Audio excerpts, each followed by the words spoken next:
ഇപ്പോൾ തിരുവനന്തപുരത്ത് ക്ലെമിസ് ബാവിയും സംസാരിക്കുന്നുണ്ട്. ഇതേ വിഷയത്തിലാണ് അദ്ദേഹത്തിന്റെ പ്രതികരണവും പ്രതീക്ഷിക്കുന്നത്. കൂടെ പോയവര് അവർക്ക് പ്രോപ്പറായ ഡോക്യുമെന്റ്സ് ഉണ്ട്. അതെല്ലാം വെച്ചിട്ട് എന്തിന്റെ അടിസ്ഥാനത്തിലാണ് സർക്കാർ നേരിട്ട് രണ്ട് സിസ്റ്റേഴ്സിനെ അറസ്റ്റ് ചെയ്യാൻ പറയേണ്ട ഒരു കാര്യമില്ലല്ലോ. പക്ഷേ പൗരന്റെ ചോദ്യം, പൊതുസമൂഹത്തിന്റെ ചോദ്യം, ഒരു അനിഷ്ട സംഭവം നടന്നാൽ എന്താണ് അതിന് പ്രതിവിധി? അതേക്കുറിച്ചാണ് നമുക്ക് ആകാംക്ഷയും ഉത്കണ്ഠയും ഉള്ളത്. ആരെങ്കിലും ചെയ്യിച്ചു എന്ന്, സർക്കാർ ചെയ്യിച്ചു എന്നുള്ളൊരു ആരോപണം പറഞ്ഞ് സംതൃപ്തി അടയുകയല്ല നമ്മുടെ ഉദ്ദേശം. പക്ഷെ ഇതിന് പരിഹാരം ഉണ്ടാകണം. ബന്ധപ്പെട്ട ഇതിന് നേതൃത്വം കൊടുത്തിട്ടുള്ള സംഘടനയുണ്ടെങ്കിൽ ആ സംഘടനയെ തിരിച്ചറിയാൻ സാധിക്കണം.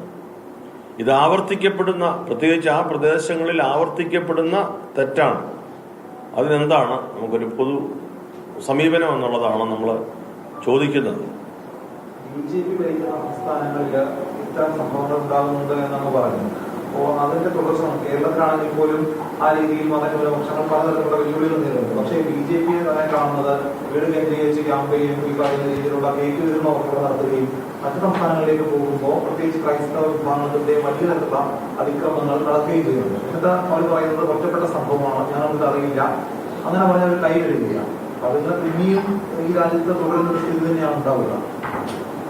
അതിനെ ഈ രീതിയിലൊരു പ്രതിഷേധം കൊണ്ട് മാത്രം ഒതുക്കി തീർത്താൽ മതി. ഇത് സംസാരിക്കുക എന്നല്ലാതെ ഇതിന്റെ പ്രാരംഭഘട്ടത്തിൽ എന്താണ് ഈ വിഷയത്തിന്റെ ഗൗരവവും ഇതിന്റെ ദുഃഖവും വേദനയും പൊതുസമൂഹത്തെയും ഭരണാധികാരികളെയും അറിയിക്കുക, ഭരണാധികാരികളോട് ഈ വിഷയത്തെക്കുറിച്ച് നേരിട്ട് സംസാരിക്കാൻ ചുമതലപ്പെട്ടിരിക്കുന്ന ആളുകളെ അതിനെ കൂടുതൽ പ്രോത്സാഹിപ്പിക്കുക, പരിഹാരം ഉണ്ടാകുക എന്നുള്ളതാണ്.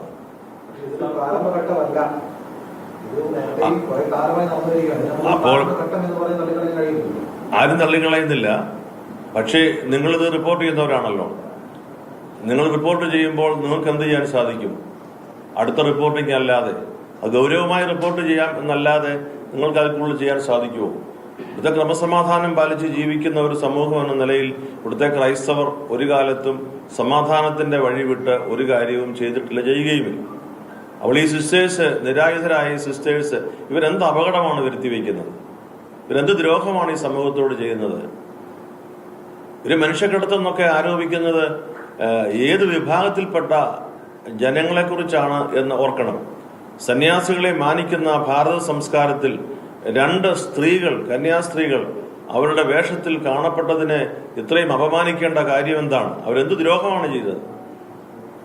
അവർ ഈ രാജ്യത്ത് ഏതെങ്കിലും കുറ്റം ചെയ്തിട്ടാണോ അവരെ വളഞ്ഞ് പിടിച്ച് ആക്രമിക്കുക, അവരെ ഒറ്റപ്പെടുത്തുക, അവരെ ഭയപ്പെടുത്തുക? സമാന ചിന്താഗതിയിൽ, സമാന ശുശ്രൂഷയിൽ കഴിയുന്ന അനേകം സിസ്റ്റേഴ്സിനെ ഭയപ്പെടുത്തുക. ഈ ഭയപ്പെട്ട് കഴിയുന്ന അനേകരെ ഒരു രാജ്യത്തുണ്ട് എന്ന് പറയാതിരിക്കാൻ നിവൃത്തിയില്ല. അപ്പൊ അതിന് ആ ഒരു സാഹചര്യത്തിൽ നമുക്ക് വ്യത്യസ്തമായി ചിന്തിക്കാൻ കഴിയണം. നമ്മളീ പറയുന്നത് ഒരു വിഭാഗത്തിലെ ജനങ്ങളെയോ ഒന്നുമല്ല. ഇത് കൈകാര്യം ചെയ്യുന്ന ആളുകൾ അതിന്റെ പക്വതയും അതിന്റെ ഉത്തരവാദിത്വ ബോധവും കാണിക്കണമെന്ന് തന്നെയാണ് നമ്മൾ പറയുന്നത്.